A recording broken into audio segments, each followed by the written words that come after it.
τα 3,5 χρόνια από το 2004 έως το 2007 υπήρξε κυβέρνηση της χώρας ή δεν υπήρξε? Υπάρχουν αποτελέσματα της διακυβέρνησης για τα οποία αποτελέσματα πρέπει να μιλήσει η Νέα Δημοκρατία, ή θα κάνει προεκλογικό αγώνα το 2007 πιστεύοντας ότι υπήρξε μια μαύρη τρύπα μεταξύ 2004 και 2007, για την οποία σε κάθε περίπτωση το Πασόκ δεν είναι υπεύθυνο, είναι η Νέα Δημοκρατία, διότι αυτή διακυβέρνησε τη χώρα.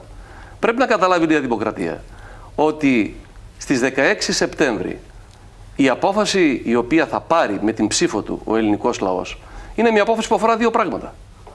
Το πρώτο, θα κρίνει τη θητεία της κυβέρνησης με βάση τον απολογισμό πάνω σε όσα υποσχέθηκε και σε όσα υποτίθεται ότι δεσμεύτηκε, και υπάρχουν μια σειρά πράγματα για τα οποία έδειξε ότι εξαπάτησε στην ουσία τον ελληνικό λαό. Και δεύτερον, θα πάρει απόφαση για το ποιος στη νέα τετραετία θα διακυβερνήσει τη χώρα, θα είναι υπεύθυνος για τη χώρα.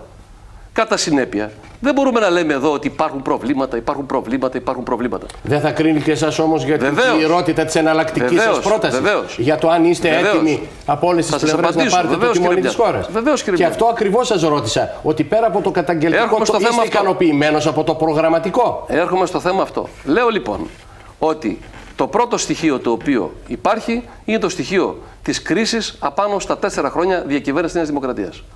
Λοιπόν, κανείς δεν νομίζω ότι είναι ικανοποιημένος σε κάθε οικογένεια, σε κάθε επίπεδο κοινωνικής κατηγορίας για το ασφαλιστικό, για την παιδεία, για την υγεία, για την οικονομία, για το περιβάλλον, για τα δημοκρατικά δικαιώματα, για τα κοινωνικά δικαιώματα, για τους περιορισμούς των συνδικαλιστικών δικαιωμάτων. Σε αυτό πρέπει κανείς να είναι ξεκάθαρος. Γι' αυτό ο Γιώργος Παπανδρέου λέει ότι η κρίση του ελληνικού λαού για τα θέματα αυτά πρέπει να είναι ξεκάθαρη. Δεύτερο στοιχείο. Μιλάμε για το πρόγραμμα. Πάντως, δύο ερωτήσεις, δεν πήρε σαφή θέση. Και για το ΦΠΑ και για το ασφαλιστικό, έτσι δεν είναι? Θα πούμε και για τα δύο θέματα αυτά. Υπάρχουν στο πρόγραμμα. Υπάρχουν και για τα δύο θέματα στο πρόγραμμα. Λέμε, η προγραμματική μας πρόταση.